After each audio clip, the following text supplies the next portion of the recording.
Hello guys, we're indoors with the SJ7 Star and we're recording at 4K at 25 frames per second.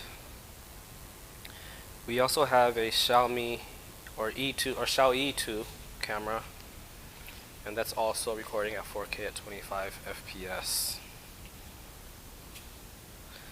So we will upload both footages from these cameras to our channel.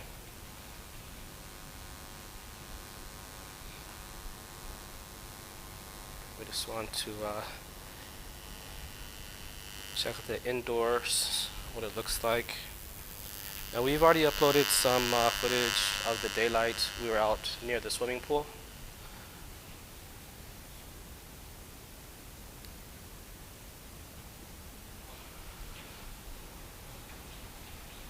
Here we have a nice pool room.